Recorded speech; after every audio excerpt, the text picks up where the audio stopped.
Good morning friends. हमारे special session HCSPT exclusive में आज हम बात करेंगे मॉडर्न हिस्ट्री की।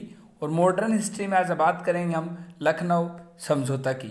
हम आपको बताएंगे क्या है लखनऊ समझौता, कब हुआ लखनऊ समझौता, क्यों हुआ और किन परिस्थितियों में हुआ लखनऊ समझौता, और साथ ही क्यों कहते हैं लखनऊ समझौता को कांग्रेस लीग योजना।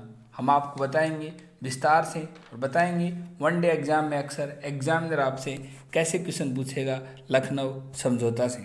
हम आपको बता दें वर्ष 1916 में भारतीय राष्ट्रीय कांग्रेस का वार्षिक अधिवेशन लखनऊ में आयोजित किया गया। इसकी अध्यक्षता की थी अंबिका चरण मजूमदार ने। एग्जामिनर अक्सर क्वेश्चन पूछता है कि 1916 में हुए लखनऊ अधिवेशन की अध्यक्षता किसने की थी। आपका आंसर होगा अंबिका चरण मजूमदार ने। इस अधिवेशन में गरम दल का कांग्रेस में पुनः प्रवेश हुआ।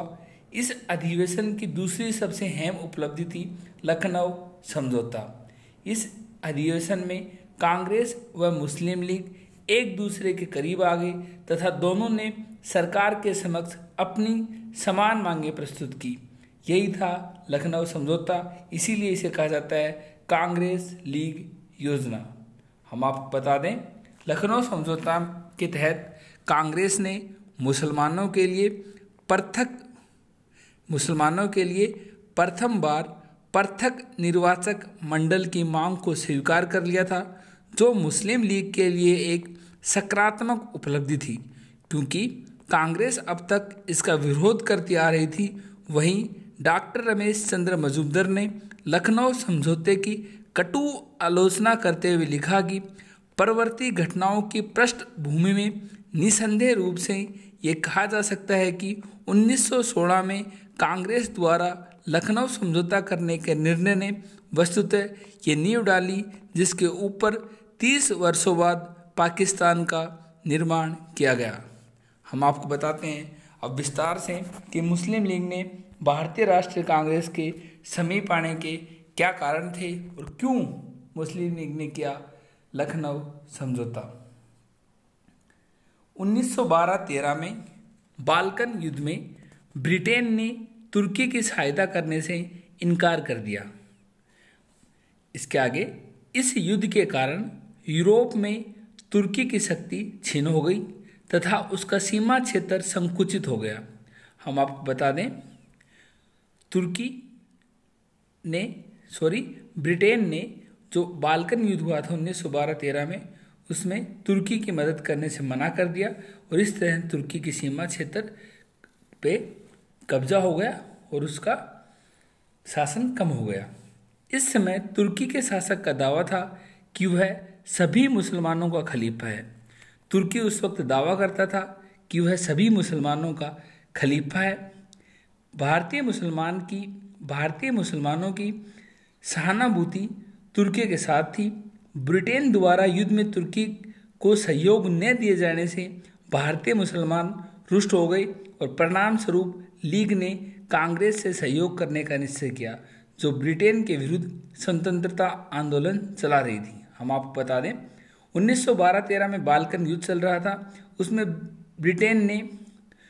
तुर्की ने ब्रिटेन से सहायता मांगी और ब्रिटेन ने मना कर दिया और इस तरह तुर्की का क्षेत्र संकुचित हो गया और तुर्की उस वक्त सभी मुसलमानों का खलीफा था।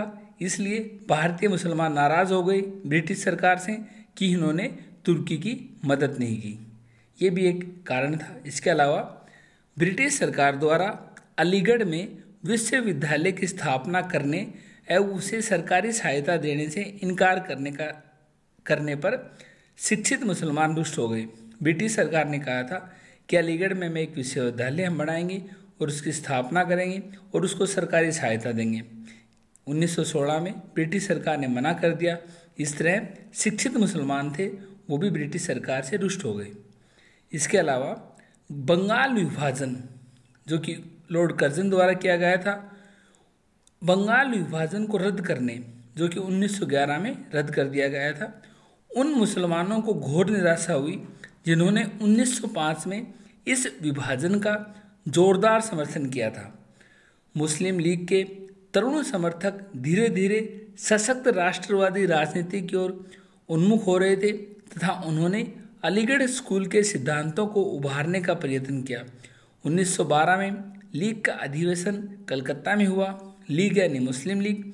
इस अधिवेशन में मुस्लिम लीग ने निश्चय किया कि वह भारत में अनुकूल स्वशासन की स्थापना में किसी अन्य दल का सहयोग कर सकते हैं, बशर्ते ये भारतीय मुसलमानों के हितों पर कुठारघात न करें तथा उनके हित सुरक्षित बने रह सके। इससे कांग्रेस व लीग दोनों की स्वशासन की मांग समान हो गई, जिसे उन्हें पास आने में सहायता मिली। ये भी एक कारण था कि 1916 में कांग्रेस और मुस्लिम लीग एक हुई।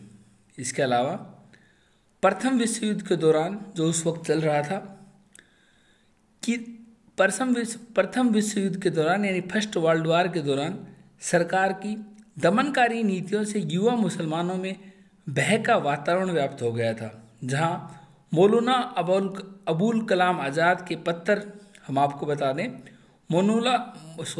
मौलाना अबुल कलाम आज़ाद भारतीय राष्ट्रीय कांग्रेस के सबसे लंबे समय तक अध्यक्ष रहे हैं। एग्जाम में अक्सर क्वेश्चन आता है कि भारतीय राष्ट्रीय कांग्रेस के सबसे लंबे समय तक अध्यक्ष कौन रहे, तो उसका आंसर होगा मौलाना अबुल कलाम आज़ाद।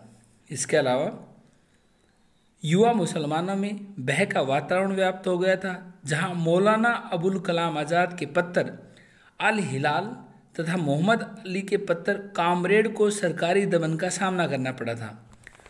वह दूसरी ओर अली बंधुओं, जिन्होंने खिलाफत आंदोलन चलाया था, आगे जाके मौलाना आज़ाद तथा असरत मोहनी को नज़रबंद कर दिया गया था और सरकार की इन नीतियों से युवा मुसलमान, विशेषकर लीग के युवा सदस्यों को साम्राज्यवाद विरोधी भावनाएं जागृत हो गई और वे उपनिवेशी शासन को समूल नष्ट करने के अवसर तलाशने लगे, यानी वो अंग्रेज़ों का समूल नष्ट के अवसर तलाशने लगे।